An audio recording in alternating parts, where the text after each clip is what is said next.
Told you.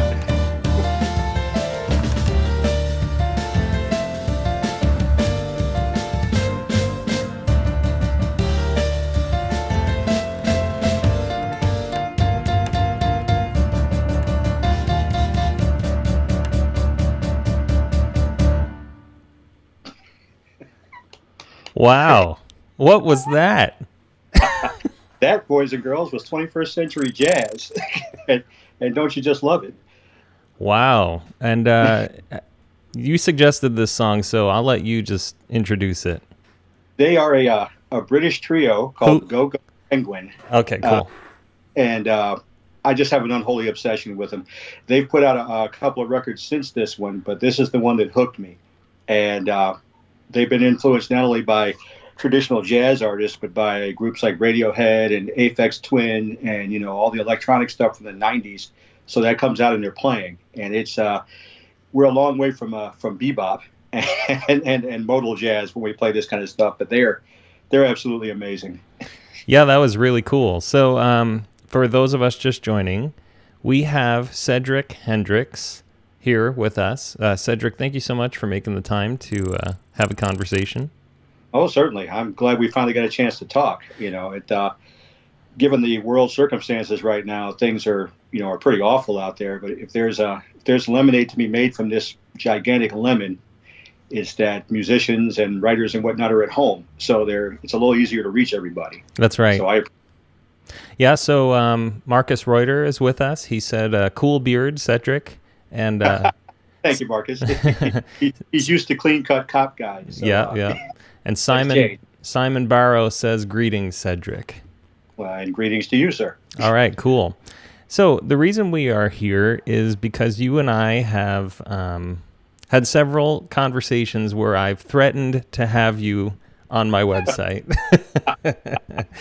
But it's just I dog there are people that threaten me, so go right ahead. So yeah, here we are. The threat is finally real. And the reason I wanted to talk to you is because you released a book, and it's called "I Can't Be the Only One Hearing This."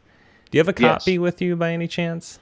Believe it or not, I don't. I actually sold my last one, which is a sad statement. But this is the life of minor league publishing. Basically, you sell what you can while you got it. But, I hear you. I'll be more than happy to provide links and what have you, and you can get it on Amazon. Either physically or electronically. actually tomorrow is the second anniversary of that book's release. So it's kind of a good time to talk about it. So your timing is impeccable.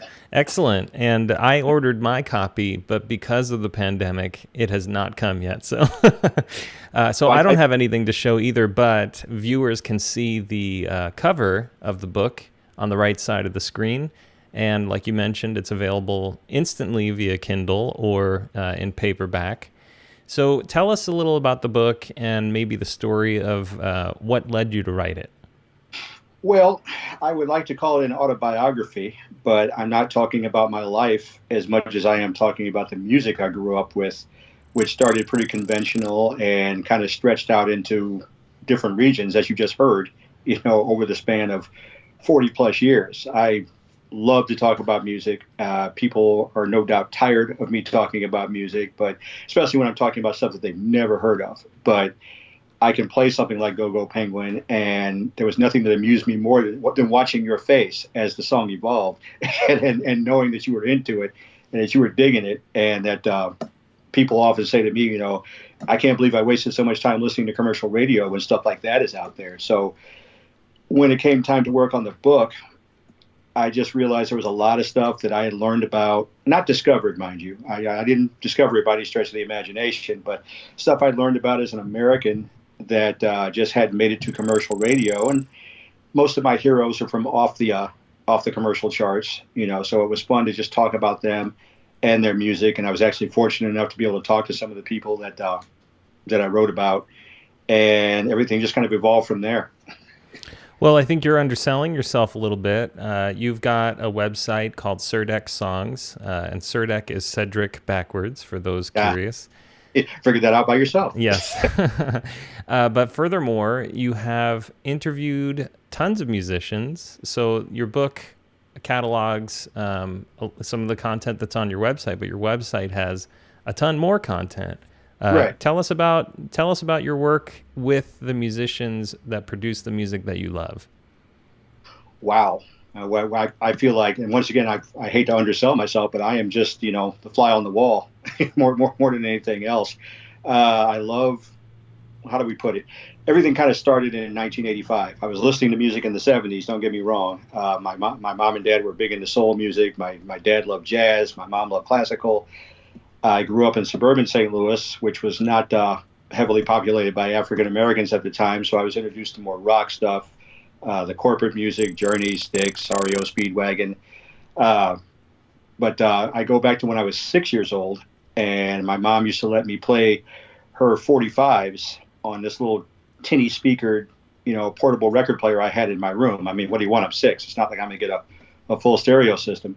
But I'm listening to the Jackson 5 and the Temptations and all that good stuff. And somehow, and I'm pretty convinced it was her doing, David Bowie's Space Oddity got in there. And I heard that for the first time, and I was the RCA dog. Huh? My head, like, what was that? So when I played that record, if I played that record once the first time I heard it, I played it 20 times as a 6-year-old. And I mean, I just knew, I say that like I remember like it was yesterday. It was close. I just knew that something different was happening. This was not the Jackson 5. This was not Isaac Hayes or Al Green. This was otherworldly. And the flip side of that particular RCA 45 was The Man Who Sold the World.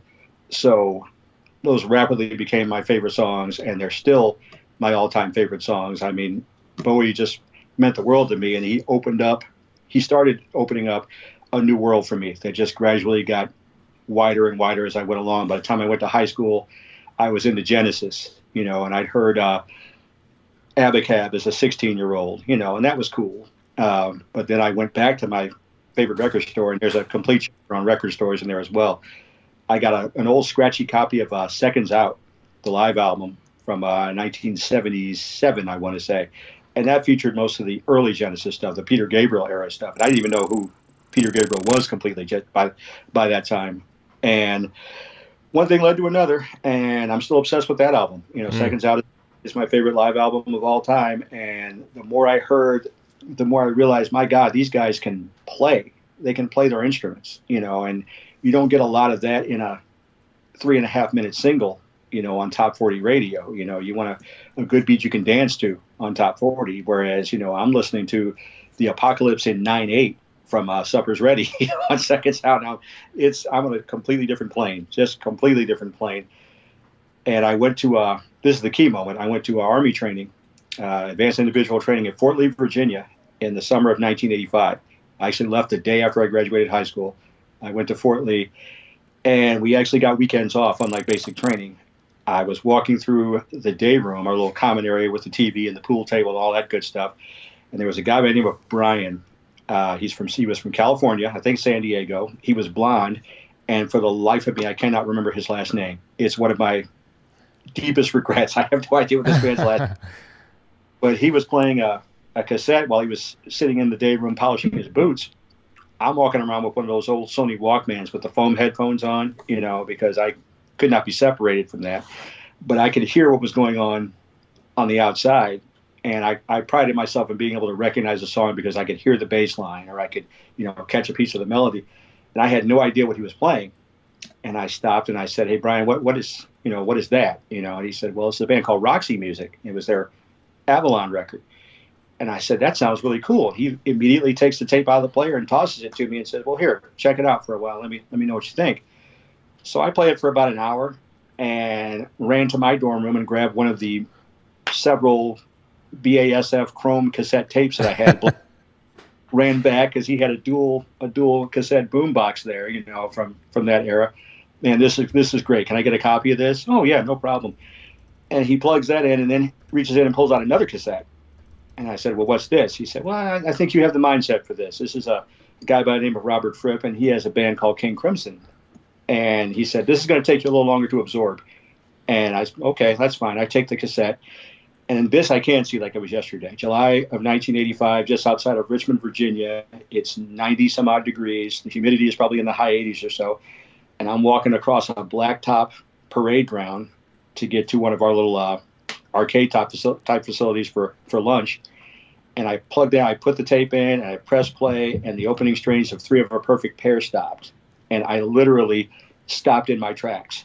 Yeah. Because I could not believe what was happening. And the song ended, and I rewound it, and I played it again. And the song ended, and I rewound it, and I played it again. And I did that 5 or 6 times before the sweat from the heat out there actually ran into my eyes, and it stung me, and then it kind of brought me back. I'm like, why am I standing here? Yeah, yeah. But I went ahead and went to where I was going, but I wore that cassette out over 24 hours, and I couldn't stop raving about it, and I could still see the smile on Brian's face, kind of like what I saw with you from Go Go Penguin. Oh, he gets it. Yeah. Oh yeah. So he did that, and everything changed after that. Well, that's interesting because I do a series on the website or on YouTube called Jaw Droppers. And I just try to highlight albums where I've had those moments where you're listening to music and it takes you away. Like it removes you from who you are and where you are. Your mind turns off and you become completely immersed in the moment. Exactly. And frankly, during this whole pandemic, I've been feeling like music is the one thing that gets me out of my own head and stops me from thinking about deaths and, new numbers and cases and or like stuff going on at work. Sure. Sometimes it gets irritating. Like all I can do is replay music in my head. But for the most part, I've just been so grateful to have music, especially music that provides that kind of effect where you completely... That's perfect. It is perfect. It's wonderful. And before we go too far down that road, I want to share that Cedric has received a very, very high compliment from Robert Fripp just recently. Cedric, what did Robert Fripp say about you on Facebook just recently? So here's the thing. I'm recently retired from my day job as a police officer. And between that and the military, I've gotten used to uniforms. Okay, I've gotten used to being told what to wear, where to go, when to be there, what to do once I show up, and now I don't have that structure anymore. So it's kind of a shock. I mean, we could talk about perfectionism later, but that's something else that comes with it. So I realized that just throwing on, ironically enough, a T-shirt and a pair of shorts was not going to get me to do a lot of work on my journalism stuff, because that was my crashing on the couch outfit, and it's really easy to stay on the couch in a t-shirt Oh and a yeah. pair of. So, and I realized, I don't have to even go anywhere. My commute is about 17 feet, give or take. And I realized that I can't motivate myself to go in there. And I got to thinking about Robert Fripp and how anytime you see him, with the exception of the Bumblebee thing, which you guys can look up, anytime you see Robert, he has on a shirt and a tie and maybe a waistcoat, maybe a suit coat. The man is impeccably dressed. He could be going to the studio to work on something. He could be he's sitting in his house. Well, a new video, Toya just posted a new video today of him watering the garden outside in the sun wearing a 3-piece suit. Because I'm looking at that, and I'm like, why does he do that? And then it finally dawned on me, that's his work uniform. Right. When he put it on, it's time to dig in and go to work on whatever it is he's doing, whether he's on the bandstand, in the recording studio, or what have you. So I said, that's not the worst idea. So I said, I'm going to get up in the morning, and I'm going to shower, and I'm going to groom, and I'm going to go into my closet and grab a shirt with a collar on it, put my black vest on that I love so much that I did a lot of my interviews in, believe it or not. And I'm going to go to work. That's my work outfit. I'll wear that for, 6-8 hours, however long it takes. And then I can go put the t-shirt and the shorts back on and go watch TV. So I basically ranted about that. It's part of my blog, which you'll see on the webpage. And I included an older picture, actually, of me wearing a suit before I was going to a jazz gig. I think I was going to see the Bad Plus that night. And I just posted it, and I tagged Robert with zero thought of him, actually getting back to me. But I just wanted people to know who inspired that. So the next thing I know, I'm going down, hey, that looks good on you. Hey, that's nice. Hey, you look good. And there's Robert Fripp's comment, that Cedric Hendrix is one sharp dude. And I kind of stared at it for a minute, like, really? And to hear Robert say that in my head is just too funny. To hear him use the word dude, but he does, I know. And I can hear that Dorset accent in my head. Absolutely. Which was funnier to me. And so that was a good moment. I had Herbie Hancock give me a like on a Jean-Luc Ponty and George Duke album I was obsessed with on Facebook. And Mike Keneally chimes in on my page now and then because he wrote the foreword for my book, right. Nudge Nudge. And Deborah Holland chimes in. Marcus is there now and then. It's fun. But Robert was the last person I was looking for. He's pretty isolated from the enthusiasts, as he would like to say, and that's just the way he is. And I understand it. I don't have a problem with it. So to see him there, that meant something. Yeah, so, he very rarely comments on anything, so that's kind of cool. You did mention something that I do want to bring up, and it's related to Facebook. I see you and Anil Prasad talking a lot on his posts in particular, and sometimes you guys talk about being a person of color in this sort of sea of white Anglo-Saxon Protestant, WASP or whatever, just the typical. What's that? It's very British on top of that, a lot of times. Yeah. So can you talk a little about that? Because obviously I have no context, but also it's got to have, hearing Anil's experience, it's been traumatic at times and insulting and offensive. And I'd like to hear if you've had a similar experience and, how do you process the music through those things too, That's covered in the book too. There's a chapter I call Black Music. Oh, and black is in quotation marks. It starts in the 6th grade when we still had music in schools and we had music day. And if you'd done all your lessons and you'd finished all your homework, you could bring a record into class and play a couple of tunes for the class. Well, I was one of only like 4 black kids in my 6th grade class. So, they're bringing Kool and the Gang and Barry White and Isaac Hayes, which is all great. I brought a Boston record in. Look back because they had there's an instrumental piece called The Journey. It's only like a minute and a half long, but it's really cool, and I really like the sound of it. And I played it, and all was right with the world. And just before class ended, I got cornered by a guy by the name of Tony McFarlane. Tony, if you're out there, how you doing? And I haven't seen him since the 6th grade, so I don't know where. Shout out to Tony. All right. but Tony cornered me, and I mean cornered me, and said, "Hey, why did you bring any black music? And I could not conceive of what he was saying. It took me a while to figure out he meant, okay, music that was predominantly African, performed and played by African Americans. Okay, I get that. But my brain doesn't work that way. For me, either I absorb what's coming towards me and I dig it, or I don't, and I kick it to the side and I keep going. So it's nothing for me to get into Genesis, which will lead to Rush, which, will ultimately lead to King Crimson, which spawned all kinds of stuff, whether it's Bruford or Alan Holdsworth or Jeff Berlin or, going back to Peter Gabriel and whatnot. It's just music to me, when all that's done. So when people were going gaga over Living Colour when they came out, and they said, oh my God, there's this amazing, metal band out here, and you won't believe this, they're black. That was the selling point. Yeah. And I'm sure Columbia's selling point. Oh, yeah. When they saw the novelty of Cult of Personality and, the way Vernon was playing and what have you. So just being able to see another band that kind of thought the same way I did was a comfort. But, who do most guitar players name check when they talk about influence? They talk about Jimi Hendrix. Right.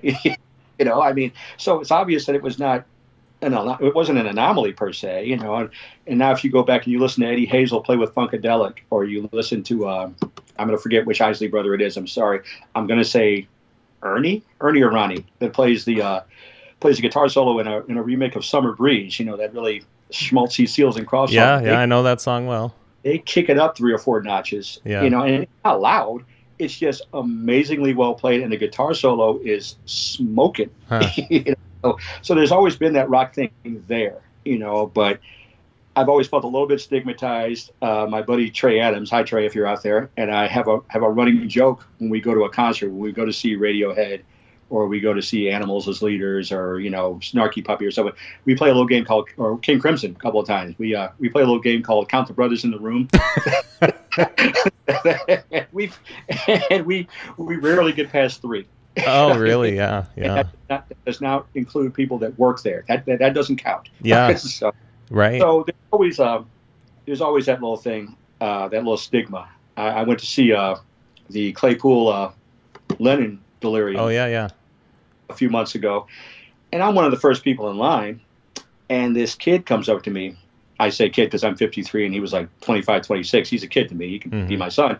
And he says, do you work here? Because he's trying to figure out where the line starts. I'm like, no, I'm going to the show. Like, oh, you're a fan? You know Les Claypool? I mean, you know Primus? And I said, yeah, I know Primus, and I know Colonel Claypool's Bucket of Birdie Brains, and I know about the Fearless Flying Frog Brigade. And I just went through a laundry list of stuff that I knew, to the point where I could see the look on his face, like, holy crap, this guy knows what he's talking about, and I have no idea what he's saying right now. So We carried on the conversation going into the venue. He bought me a beer, and then he disappeared. I think I just embarrassed the hell out of him. But and sorry, kid, wherever you are, but and I didn't mean to do that. But the point is, that was what I wanted to talk to Vernon about. Vernon Reid was my first interview for the book, the guitarist from Living Colour. And I told him the Tony McFarlane story. And the look on his face was priceless, because he looked at him and like, what the hell is he talking about? and Vernon proceeded to talk for 10 minutes, opening with, music is not a color. Music is a sound. That's right. Either it resonates with you or it doesn't. And it doesn't matter if you like the Temptations or Tool, and I love both. So where you either get it or you don't, man. And you can't worry about somebody's some corporate guy's idea of a demographic, or somebody's thought process about, if you listen to this, you can't listen to that. That's crazy. Now there's stuff I'm not a fan of. I wouldn't call myself a country music fan, but I love Johnny Cash. Mm-hmm. Okay, I love Johnny Cash. I respect Vince Gill, Brad Paisley, Bill Monroe, Roy Clark, Buck Owens, because they can play. Yeah, they can out play. Right. So you give credit where credit's due. Even if you don't bury yourself in the genre, but color has nothing to do with that. That's right. And my daughter's generation, she's a teenager. I think her generation is starting to knock down more and more of those walls, whether it's through Kanye or whoever it is, who's basically stepped across that line and said, there's good stuff over here, and you should be hearing that. I love the Judgment Night soundtrack. Terrible movie. Awful movie. I don't even know the movie. I've never heard of it. And it's not even worth the time. but the soundtrack is the beginning of the rap metal scene. Huh. You know, before Rage Against the Machine came along, you'll hear Run DMC team up with oh god, I just lost, with Living Color. Huh. You'll hear Sonic Youth team up with Pearl Jam. You know, you'll hear Helmet teamed up with House of Pain. Ice-T teamed up with Slayer. You know, stuff like that. I mean, just That's bam. cool. I mean, just ran them together, and it's an amazing soundtrack. That was my workout soundtrack for a long time because you couldn't help but get pumped up behind that. But it's one of those things that I've just learned to live with. Ultimately, you know, I'm going to show up at the Radiohead gig. You know, I'm going to be, you know, at Claypool's, you know, multiple gigs, you know, Primus or what have you. I'm going to be at King Crimson's show, and if there's an upside when I go seeking out a conversation or an autograph, I'm easily remembered. In fact, I have to pick on Marcus because we talked for a while before we ultimately did our interview, and he remembered our conversation. This was in 2011 for the Three of a Perfect Trio tour with Stick and the Adrian Ballou Power Trio, and then the Crimson Project. Oh yeah, I remember when we talked, and I'm thinking to myself, how on God's green earth would you remember that? You know, because it's not like we talked about something huge and revolutionary, you know. But then I'm like, oh, wait a minute. Well, I don't know. You are pretty interested in his music, which I think is a rare thing, you know. And who knows who knows what, but I'm sure it is somewhat notable. I can't really comment on it. You can if you want to. I mean, it is what it is. You know, I dig what I dig, and you know, sometimes that puts me at a Prince concert, and sometimes that puts me at a Tool concert. Absolutely. You know, I like what I like, and if anybody has a problem with that, they are more than welcome to turn on the radio and leave me alone. That's right. That's right. So let's get into a little bit of music. You requested we play 2 songs. Yes. So I'm going to start with The Big Eyeball in the Sky, a song called Buckethead. Speaking of Les Claypool, Colonel Claypool's bucket of Bernie brains. Now, which will also take Bernie Worrell segue. That's right. Exactly. Let's hear more about that after this song.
yeah.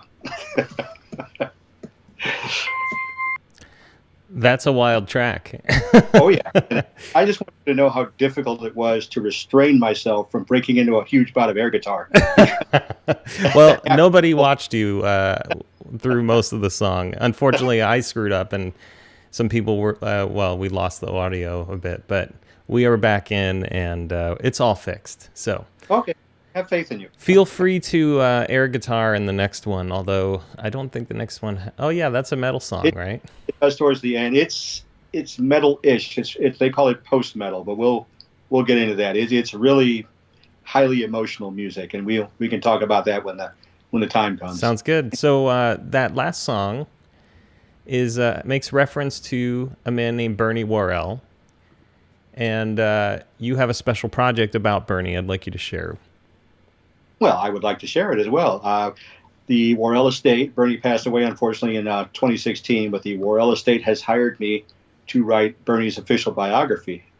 Judy Worrell, his widow, and I we're becoming fast buddies, and she was looking for someone who was enthusiastic about the music and enthusiastic about writing and what have you. And I basically tried out and got the gig, which is pretty exciting. I'd heard rumblings that there was a Bernie Worrell biography in the works, and they were looking for a writer. A friend of mine tipped me off, and I was thinking about it. Yeah, that might be interesting. And I composed an email, but before that email got out, Judy actually reached out to me. I guess she'd been reading some of my work on the webpage, and said, "Hey, could you call me at this number? I'd like to talk to you about a writing project." And I'm a couple of months from retiring. I thought, oh well, yeah, that would be great. I'm kind of formulating my second and third books, and I'd like to hear what you have to say. And she said, "Well, you sound busy, so I'd like for somebody to write a biography on Bernie Worrell, and maybe you're not ready for that right now." Like, whoa, hang on. Not that busy. Exactly. I'm definitely not that busy. That nobody from nowhere writing about musicians that nobody's ever heard of, that can wait. Right. So one thing led to another, and now my living room, my home stereo, which I like to call the reverberation station, a friend of mine gave me that name, is basically littered with Parliament Funkadelic records, because that's where most everybody knows Bernie Worrell. Mothership Connection and right. Atomic Dog, all that good stuff. That was Bernie. George Clinton was the personality, but Bernie Worrell was the music. Really, that's interesting. Between Bernie and Eddie Hazel, and there's more to that, and I'll get into it in the book. I bet you will. Let's just going to get interesting when we talk about that particular thing. But yeah. People, can immediately name check Parliament Funkadelic. Oh yeah, I remember them. They were awesome and what have you. And I'm like, well, Bernie was in other bands too. I mean, he took Talking Heads to the next level. When he joined for Remain in Light and the Stop Making Sense tour. I mean, his playing was sublime, yep. And he partnered with numerous musicians. Jerry Harrison and Casual Gods. With the Tom Tom Club. From the Talking Heads aspect. He plays on a record I also love that Bill Laswell put together, a band called Praxis. It's Bernie and Buckethead, Brain, who was on that last track, the drummer on that last track, Brian Mancha. I forget the DJ's name. Sorry, Mr. DJ, it slipped my mind. And Bootsy Collins, and they are. So you hear those names and you think, okay, well, this is going to be funky as hell. And then you start playing it and holy crap. That's actually the first album where I knew I was listening to Bernie Worrell, because there's a part where Buckethead is soloing and then right. Bootsy goes, Bernie Worrell. And I'm like, who's that? I was a teenager when that came out, and that album, I think I was on a Buckethead kick and I just started looking for whatever he played on. That album right. is just incredible. I mean, it's like I don't know what an acid trip is like, but I've got to imagine it's something like that. Especially that first track, it's like surf music, heavy metal, and a sledgehammer to the face, Yes. well played. I like to write that one down. It's perfect. I mean, it was absolutely mind-blowing. And I introduced it to a friend of mine who lives in California. Hi, Ed. I was staying at his house for a while, and I played that album for him. And he loves Prince. He just loves Prince to death. He made a Prince fan out of me because pushed him to the side because he was too pop. But I learned my lesson. But I played Praxis for him, and he just kind of stared at the speakers like, what is happening right now? Because it would be heavy metal, and it would be surf, and it would be funk, and In 30 seconds. Yeah. One day, another. What is happening? Oh, he's like, this is amazing. Yeah, it's a lot like Mr. Bungle, Yes. but with less of the crazy Mike Patton cartoony kind of stuff. But yeah, it's right up that alley. If you're into Mr. Bungle, especially Disco Volante, check out that first Praxis album. It's unbelievable. Called Transmutation Axis. That's right. Yeah, and Simon Barrow is saying it was DJ Disc on the turntables. Yes, he's absolutely right. Yeah. You are absolutely right. Sorry, DJ Disc, it slipped my mind. Don't feel as bad about Brian the Surfer guy from California. That's killing me. Well, congratulations on winning that gig. When do you think, is there a timeline around this book?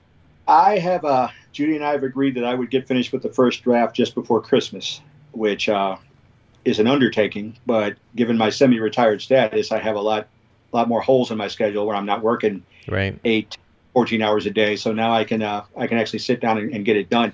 And of course, it's going to depend on the interviews I can get, because we're talking about some fairly big names. I'll throw one out in Keith Richards, because he played in the Expensive Winos, Keith Richards' solo band for the first couple of records. And you're going to interview him. Well, I'm going to try to interview him. That's the goal. But if there's one thing I've loved about musicians over rock stars, let's put it that way, that musicians are accessible. Yep. I take 10, 12 phone calls to get near Vernon Reid, but I reached out to him through Twitter, and he said, "Yeah, I'll talk to you." Yeah. So he came to St. Louis. They played a show, and I interviewed him after the show, and.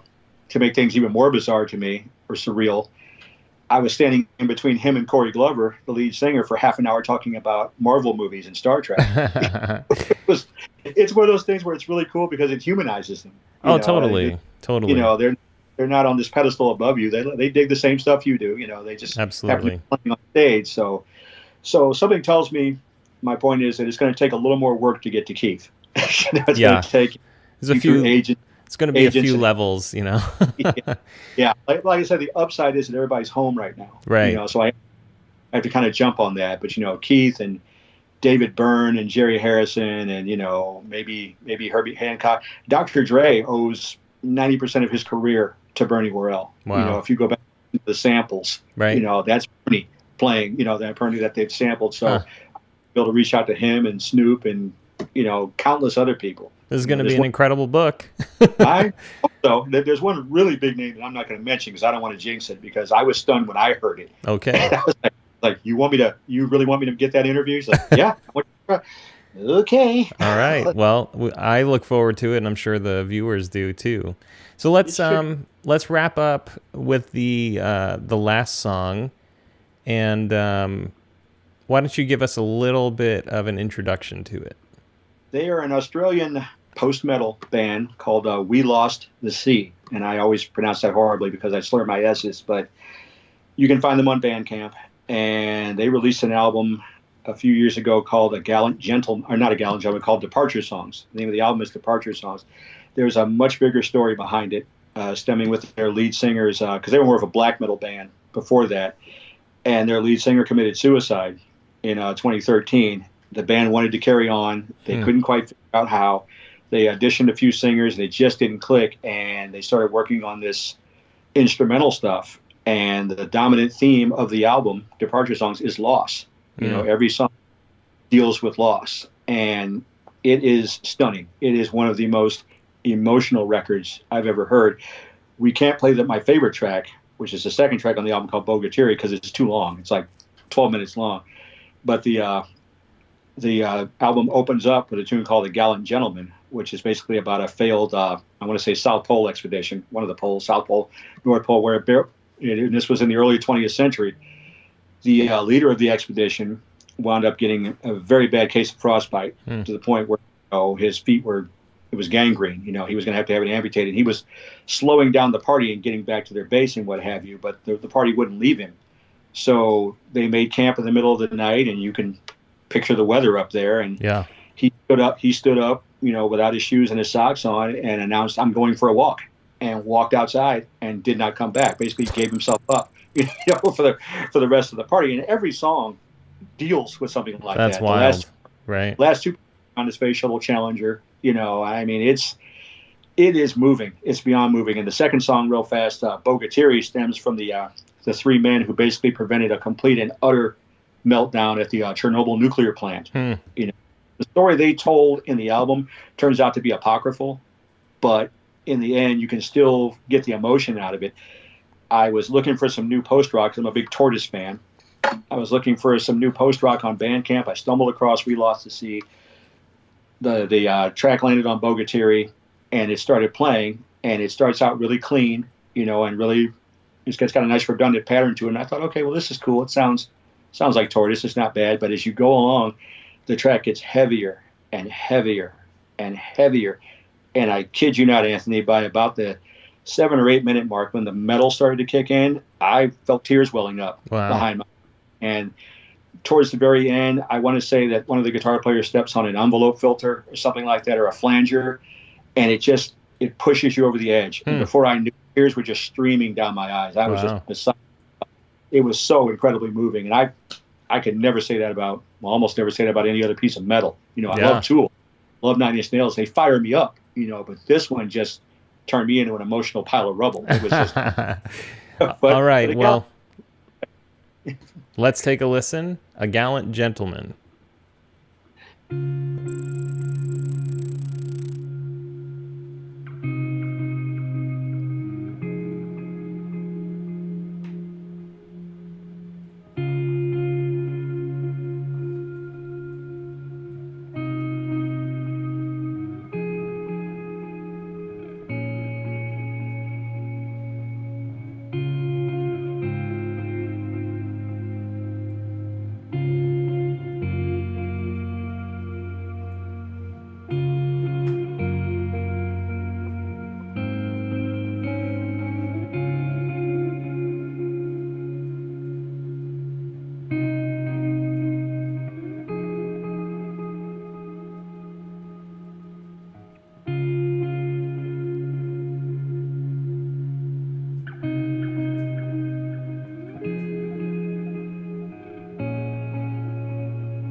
Amazing band. Yeah, that was really cool. Very. I appreciate the environment and the context and the dynamic of the whole thing. no kidding. I've heard that song 150 times, and I'm sitting here listening to it now, and I can feel every time I take a deep breath, I can feel that hitch in my chest, kind of like, don't cry, don't cry, Oh, I don't thought you were cry. going to tell me you have COVID-19. Right. And this is a much better virus. Yeah, not that itch in the chest. For what it's worth, We Lost the Sea just released a new record called Triumph and Disaster, which is equally bleak. It's about a mother and son spending their last day on the earth before it basically collapses, and it's brilliant too, but it sounds different. It's you have to separate the two, but they're both fantastic. So Right. and on my page I have an interview with Mark Owen, one of the guitar players, and the band is from Sydney. We've never met, Mm-hmm. but understand I was ready to go to England from St. Louis to hear them this summer before everything went sideways. But Mark did what I call a 7 questions for Cirdec songs interview, Oh, yeah. and he was as open and as honest as anybody I've ever spoken to. And I've interviewed robbers, but this guy was just laid wide open. It was like a therapy session, and it's just an amazing interview. And it's not because of me; it's because of him. So you should check that out. Awesome.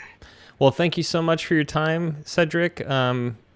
I want to remind everyone, Cedric's got that book, I Can't Be the Only One Hearing This. It's an autobiographical tale of his musical adventures and tastes. I know he covers a lot of really interesting bands that any viewer of this video will find interesting. And then he's got the new Bernie Worrell book that's due when it's done. And Well put. and you can check him out at cirdecsongs.com. It's in the lower right side of the screen. Anything else for people before we go, like social media or anything like that?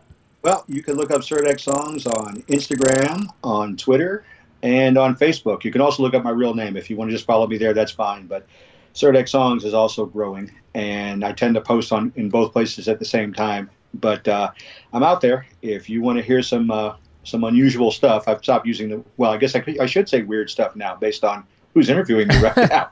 But if you want to hear some weird stuff, especially and you want to read about it, like I said, Mike Keneally wrote the foreword. I talked to him. Rob Fetters from the Bears. Adrian Ballou plays a major role. Vernon Reed. Deborah Holland from a pop band I love called Animal Logic that she played in with Stuart Copeland and Stanley Clarke back in the 90s. And she just put out a new record. So check her out. There's quite a few names. And hopefully if I'm doing it right, you're going to stop about every other page and go to YouTube and say, what the hell is he talking about? Mm-hmm. And then you'll see what's going on. And I think you'll get the gist of it then. Right on. And I know a lot of people want more Make Weird Music content, so I'm glad your book is out there because there's just so much going on, and you are a great source for people to find out more interesting music. So definitely check out Cedric's work. Read his website, follow him on Facebook. I've learned about several bands through him already. So if you're looking for anything new, check him out. He's got a huge variety of music, as you can see right behind him. That's just the tip of the iceberg, fella. Yep. Those 3 tunes are so, disparate. You can kind of tell where my head's kind of all over the place. Music is wonderful, and it comes from all places. Absolutely. And music is a sound, not a color. I love that. Right. If we learn nothing else today, we should learn that. I love it. Thank you very much, Cedric. Have a great day, and stay healthy and safe. Do the same. Take care. All right.